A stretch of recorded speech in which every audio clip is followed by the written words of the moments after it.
Hi, so this is a video editorial for the LeetCode Weekly Contest 494. I performed decently. I had some silly mistakes, but overall it was a good round for me. I really like the all of the four problems this time. I think they were balanced fairly well, and different ideas were being used. So yeah, I'll be going through the my problem explanations, how implemented in the order the problems are presented. That is problem 1 to problem 4, and then after that I'll have a section where I'll show you how I solved the problem. Basically a screencast of my attempt for this contest. So let's start with this. So our first problem was fairly interesting. Basically it's stated that we are given an input array nums1 and we have to form an array nums2. The constraint was that all elements in the nums2 should have the same parity, right? So if one element is odd, all of them should be odd, and if one element is even, all of them should be even. And our construction rules were as follows. Either we could copy an element straightforward from nums1, or we can do this operation, which is basically choose two indices to choose two elements from nums1 which are different at different indices, and then put their difference here. Now you can actually ignore this part. The answer for this will always be true. Why? My idea here was basically obviously if the input is already all odd and all even, it's possible, right? So for that case the answer is true. But let's say the input is not all odd and not all even, which means some elements are odd, we have some odd elements, and we have some even elements. In this case what we can do is we can make every even element into an odd element, because one sec, even minus odd is always odd, right? Because an even element would be of the form 2k, an odd element would be of the form some 2j plus 1, and if we subtract this we would get 2k plus j minus 1, and this is always even since it is 2 into something and minus 1, we are subtracting something, so it will go from some even minus 1, it will go to the odd state. So yeah, this was why this is always correct, and obviously it's a constant solution. The input size doesn't even matter, even the input array doesn't matter, returning true always. And Q2 was the same solution, the same problem, but here we are given a constraint that for some I, if we are selecting any j, then nums I minus nums, one second. Yeah, if for some I we are selecting any j, then the constraint we are given is nums I minus nums j, and this is nums1 I should be greater than equal to 1, right? So basically the other element we select should be less than this, less than this, yeah. So again we can apply the same logic here. If all are odd and all are even, then the answer is obviously true. So I did that, counted the frequency. Now I have to make all of them odd, right? For making all of them odd, my idea was basically the same. Every even element we'll try to subtract it by an odd element. Now the mistake I made during the contest here was I actually misinterpreted this. I forgot that we had one of the index had to be I, right? That means the other j we select, if this is even, we have to make this odd. That means you have to subtract an odd element from it. Now the other odd element we select has to be less than this, right? Because if it's greater than this, then nums I minus nums j would become less than 0, which we don't want. It has to be greater than equal to 1. So my idea was basically we can find the smallest odd element, and then if any even element is less than the smallest odd element, that means during this operation when we do nums1 I minus nums1, this is j, when we do this is our smallest odd. If it is less than equal to our even element, then we can do this and make this odd. But if it is not, that means this value is less than 0, it's negative, and this condition is broken. So yeah, this was Q2. Again the constraints are till 1e5, but as I stated, we can find the minimum odd element and then do this. If it's odd, then it's already odd. If it's even, then if it's less than the smallest odd, then we return false, else we return true at the end. Minimum, this problem I really liked. So Q3 was basically the problem stated that we are given an input array and a target, and we can remove any number of elements from our input array. we have to find the minimum number of removals such that the XOR of all elements in our input array is equal to target, right? And if it's not possible, obviously return -1. So like here we can see that if we remove 2 here, the XOR of 1 and 3 is 2, right? So with one removal we can achieve our target. So first of all, obviously, like I don't think this section is required, but just to be sure, if there is only one element, then if that element is already equal to target, then the XOR of the entire array is equal to target, so I return 0. But if the target is equal to 0, we can remove that element and make the XOR of the total array. Here the problem defined that an empty array XOR is 0, right? So we can remove the only element of the array to make the XOR 0, and in that case the XOR of the entire array, which is an empty array, is equal to 0, is equal to target. So I'll return 1, else like it's not possible only. So now the most important part of the problem here were the constraints. N less than equal to 40 is interesting because let's say if it were n less than equal to 20, then we can just enumerate on all the subsequence. If n is less than equal to 20, then we can enumerate on all of the subsequence of the array, right, which would be present as the final array after the removals, and see if the XOR is equal to the element, and then if it is equal, then we'll try to minimize the number of removals. Like here in the example 1 to 3, we'll iterate on first the subsequence, then we'll iterate on 1, then iterate on 2, then 3, then 1 2, then 1 3, then 2 3, and then 1 2 3, right? These are all of the subsequence. We can iterate on all of them, and then if the XOR of any of them is equal to 2, we'll just minimize the number of removals. And this can be done iteration using either recursion but bit manipulation, like you can make a mask and iterate on an all. It's way easier to implement and way faster as well. But here the problem stated that we have this num's length less than equal to 40, and this is 2 power n, so 2 power 40 won't work. But a common idea is in comparative programming or DSA is that if you can solve any problem if you have an idea which can solve the problem for exactly half the constraints, like 40 won't work but 20 will work, right? We can solve the problem for half of the constraints, and we can apply some sort of meet in the middle. We can apply some sort of meet in the middle strategy to the problem, which is the first thing which came to my mind when I saw the constraints. So we can think about that. Now for meet in the middle, what we'd want is we'll split our array into 2. Since it is subsequence related, we don't even need to worry about the split. I'll just choose a midpoint and then split it. So like this will have n plus 1 by 2, the seal of n by 2, and this will have n by 2 always. Which I also did this. This is also why I handled the one case separately, just in case it would cause errors. So now we have non-empty arrays on both of the ends, right? Now my implementation is I'll iterate on all possible subsequences of the left half, and I'll get their current XOR. And since I am iterating on the subsequence, I also know the elements which are not taken, which is equal to the number of elements removed, right? So since I'm using a mask to iterate, basically let's say if I have some mask on the left, mask L on the left half with some pop count L. So the number of elements which I've removed is the size of the elements on the left half minus pop L, right? Like if the mask is 1 1 0 0 1, that means I selected these elements. The pop L is 3, NL is 5, minus 2. These two were not selected, right? So yeah, this was my idea.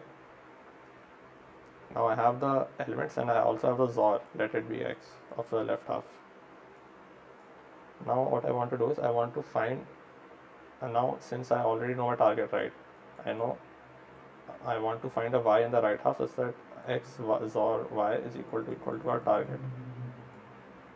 Yeah, let our target be T. We want to find this. Since XOR is destructive, we can do XOR X on both sides, and we'll be left with X XOR Y is equal to T XOR Y, and this is 0. T XOR X, and this is 0. So we want to find a Y such that Y is equal to T XOR X. We want to find a Y on the right side, which is equal to target XOR X. And now another constraint is that Y should have the minimum number of removals, right? Like if for some Y we have 10 removals and for some other Y we have 1 removals. Obviously we would like to prefer the one which has less removals, and less removal means more elements were taken in the mask. So for this thing I just used a map where for every for every y here on this side, I maximize the number of pop on what do we call it? The pop count of the SED.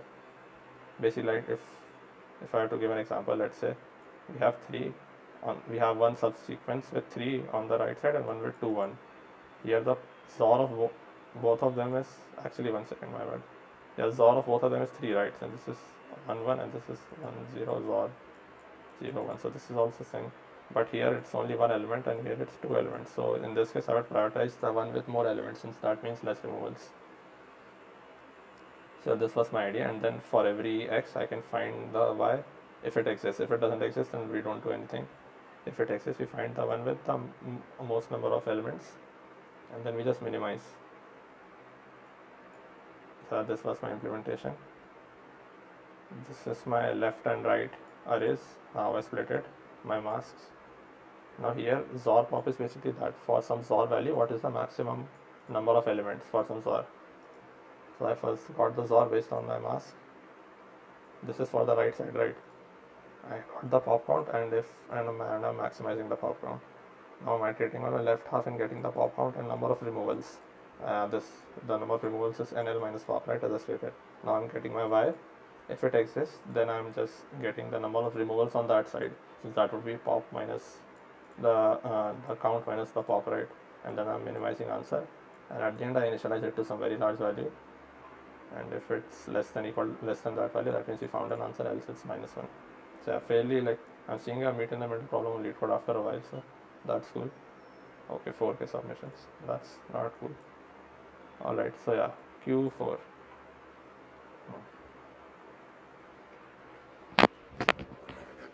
My bad, 1 sec. Q4 was a cool problem. I somehow got the intuition fairly quick, like you can see it in my live solve section. I almost instantly had the idea, but I had some implementation errors and I couldn't consider an edge case. But the problem states that a subarray is called good if the OR of all of the elements is equal to at least one element present in that subarray, and we have to find the number of such good subarrays, and OR is obviously this, and obviously 1e9 and 1e5. Now let me see how many people solved this. Okay, regardless. Right. First of all, some observations. For this, what do we say? For the OR thing, yeah. Ours, let's say we have an array and we have this subarray. This subarray is good if the OR of this subarray is equal to the OR of one element inside the subarray, right? Now, one observation is OR is always monotonically non-decreasing. Either the OR value will stay same or it will increase. The function is something like this. This is because, like, OR can only set a bit, right? It can never unset a bit. So if it does not, like, if we have 1 1 1 and we do OR, let's say this is the OR operator, we do 1 0 1 0. These bits don't get these bits get set and these bits don't get affected, right? So the bits are only being set, which is why I stated that this function is non-decreasing. Give me a second.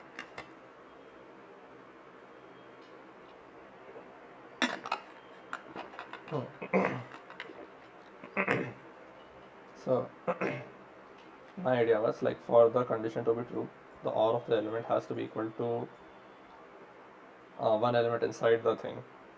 So what I did was, instead of iterating on all of the ORs, I iterated on all of the one elements inside the thing, inside the subarray. Now let's think in the opposite direction. Let's say we have an element. The good range would be the range till which the OR is same, right? So I defined some right bound and left bound for this range, and this range is such that OR of all of these elements is equal to this element. So if this element is x, the OR of this entire subarray is equal to x. This is the maximal such subarray which can exist with the OR equal to x, because if we go one step more, the OR would become greater than this, and we keep a pin on this idea that the OR is monotonically increasing. Now, since we have this bound, we can do one thing. We can do a contribution technique idea such that if this is at index I, the number of subarrays here would be RB minus I plus 1 into I minus LB plus 1. basically we can start from here and then we have these many subarrays, or we can start from here and we have these many subarrays, or we can start from here and we have these many subarrays. Basically here I'm counting all of the subarrays which are guaranteed to include this element, and due to the our bound selection have the OR value equal to x, right? So since we know this idea now, since we know what we want to do now, how will we do it? So again, my idea was there are probably better ways to do this.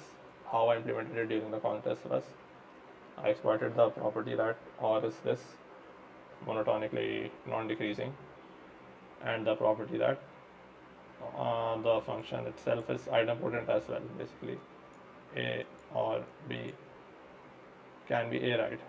Basically, it's like if we have this range, if we do OR of this and this, then it's equal to ORing them separately, right? The overlap doesn't matter. Basically, it's in that regard it's equivalent to max or min. So that means I can apply a sparse table on this to find range odds very quickly in like O of 1, which is what I did. For some index I found the leftmost point such that the OR is equal to x, and I find the rightmost point such that the OR is equal to x, which gave me my left and right bound, and then I just did this. In each case, to notice that if we have another element x, we might overcount, since this can go till here and previously we would have counted x till ahead, right? So we are basically counting the same array twice or more than twice if it were repeated. So to handle this, which is why I had a wrong answer, it was this exact test case. So to handle this, what you can do is you can track the last occurrence of every element, since we are iterating technically on every element's OR, right?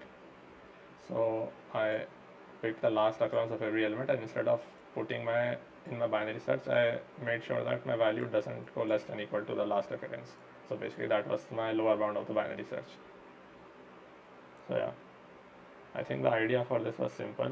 Like, I wouldn't say simple if it was like if you knew the OR thing, and if you know that you can exploit sparse tables plus binary search for the OR, you can implement it fairly quickly. Like, I took 7-8 minutes on Q4, which was somehow less than the time I took on Q3 because it was implementation, right?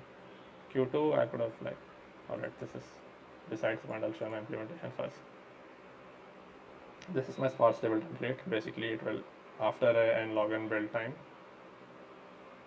and I have to pass the size of the thing, what do we say, the initial array and the function with which we are ORing. So here I pass this and it will create a sparse table with OR. If I had passed here instead of OR, I would have passed min a comma b, it would have made a regular range minimum query sparse table. So that's regardless, and this was my previous index tracker.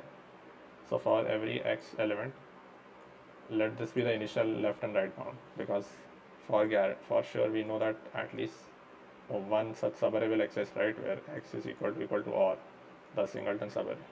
So I took that as my sole truth. I am adding these scope definers so that I can use the same variable names again. Basically here my initial left bound for binary search is like this. I am at some I with some value x. My initial left bound is from 0. My initial binary search range is here, right? But in case, let's say the element occurred previously at some I dash, for which I am doing this check of count, then I am putting my left range as I dash plus 1. So in that case I will binary search in this region, and I'll find the smallest index such that the range OR from here to here is equal to x. Let this be LB, and the same thing we will do on the right side. On the right side we don't have to worry about our overcounting thing, since my implementation stated that if we, for the overcount checks, we'll do the check from here to the left side. Since if we count it on the right side, from here to the right side, then we make sure that we don't count it from that side to the left.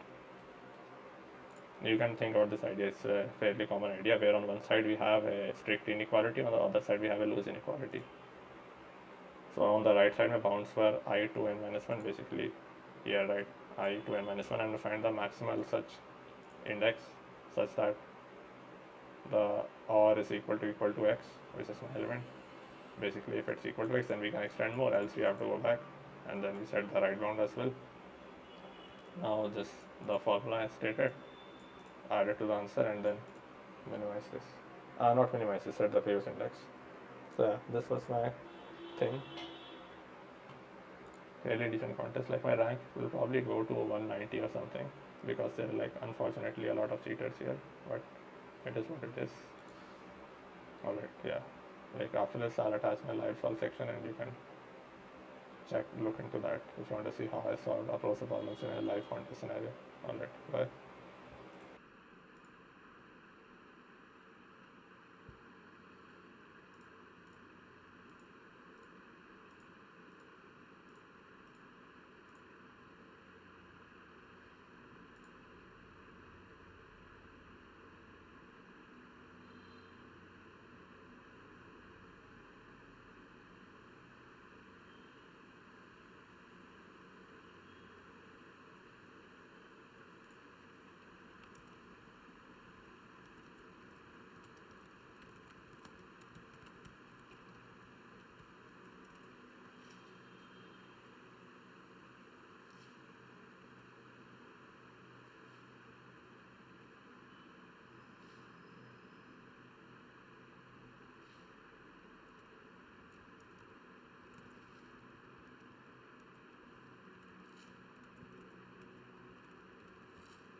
सारे even है तो वापस सारे वाले एक भी order में तो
सही से सारे बना सकता हूँ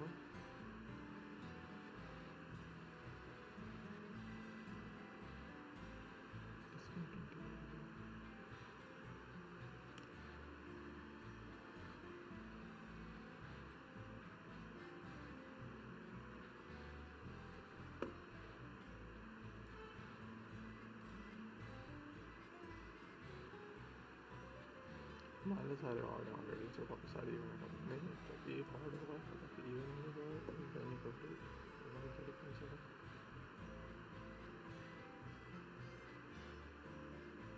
हाँ श्योर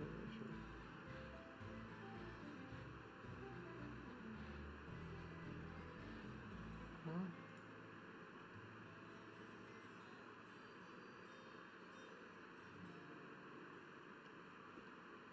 आपस में देखेंगे।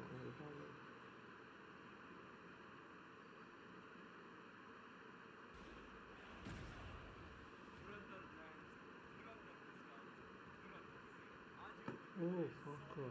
My God.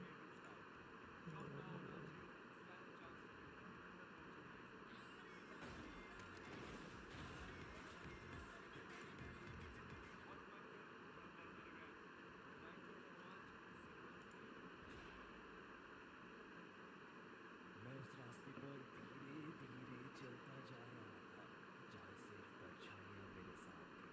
क्या आप भी मेरे साथ चलेंगे ऐसे ही रास्ते पर जहाँ पर सिर्फ डर होगा? मैं हूँ सार्थक मिश्रा और मैं आपके लिए लेकर आया हूँ हॉरर टाइम पॉडकास्ट, जहाँ आपको सुनने मिलेंगी ऐसी ही डर की कहानियाँ। तो देर किस बात की, आज ही मेरे पॉडकास्ट को सुनिए और फॉलो करिए सिर्फ Spotify। मैं बहुत कंफ्यूज हूँ, बहुत बदतमीज हूँ और अब मेरे पास माइक भी आ गया है। Hi there, my name is Vinamra Thasana and I am the host of this cast. Businessman से लेके क्लास लेबरर से लेके legal expert, no guest is too weird and no conversation is too taboo for those cast. It's a podcast that really cuts across classes. कोई माचा पास करना please, thanks. सो अगर आपको मौज लेनी है, कुछ सीखना है and you want to understand how urban India thinks, listen to those casts on Spotify.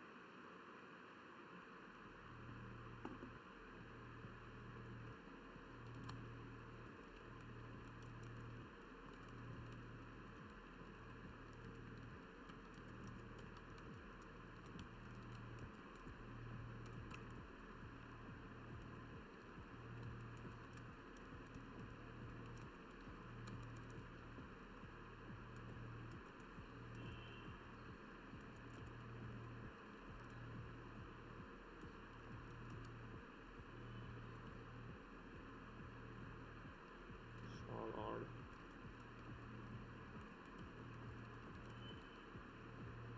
All odd, all even. No mixes.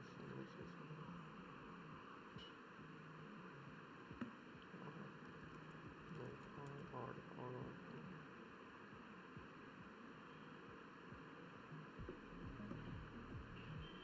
Smallest odds in there.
चाहिए नहीं चाहिए इसका काउंट मतलब मास पे ये ज़रा पे ये मास का ठीक है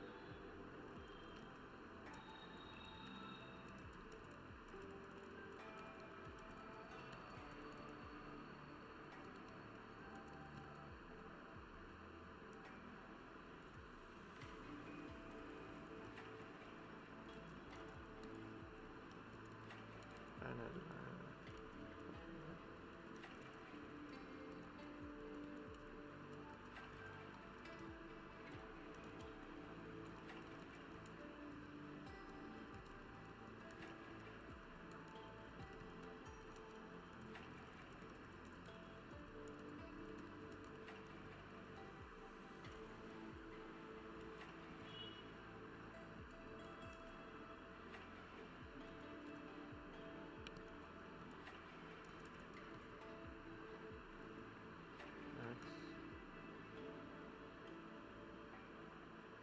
चलो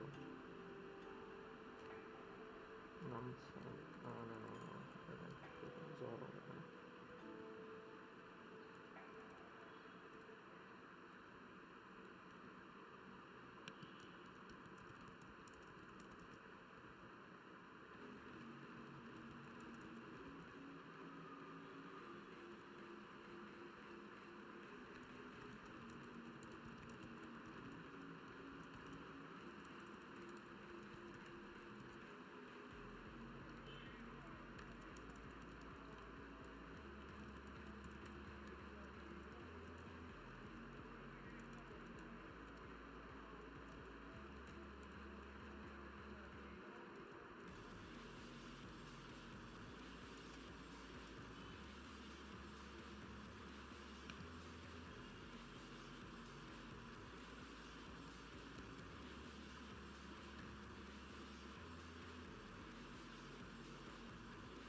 सेटअप में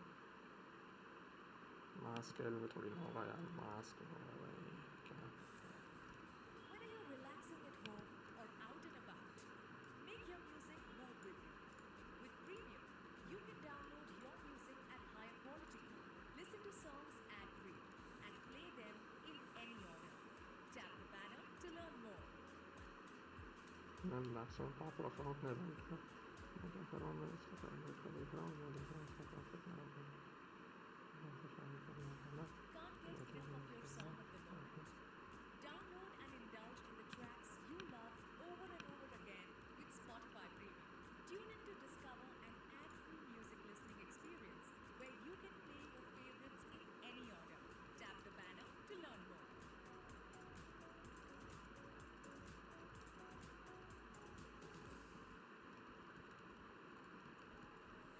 Want to spice up your listening? Smart Shuffle can weave in song recommendations for your playlists when you join Spotify Premium. Or start a jam where you can invite your friends to create and add to shared playlists, all with unlimited skips and repeats. Tap the banner to learn more.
अरे इसमें पहले वो क्या पास करना है, combine बाकी जो हमने पास कर सकते हैं.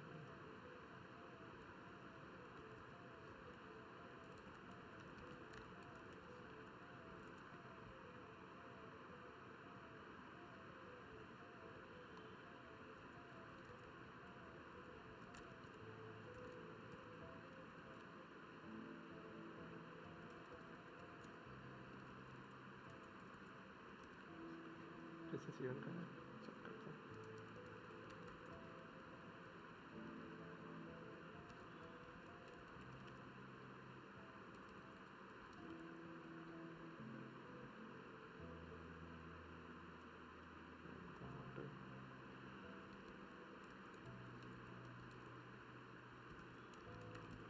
वेरीफाई नहीं हुआ बहुत बढ़िया.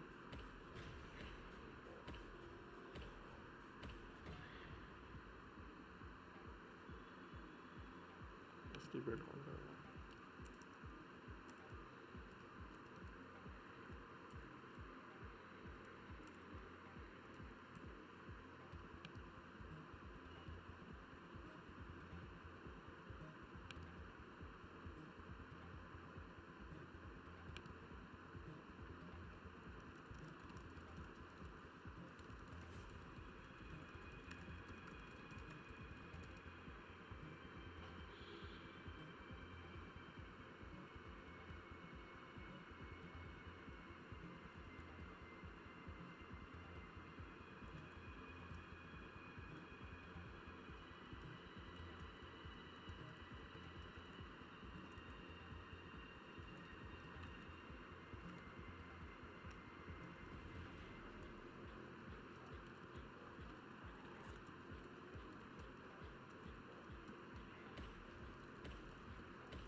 और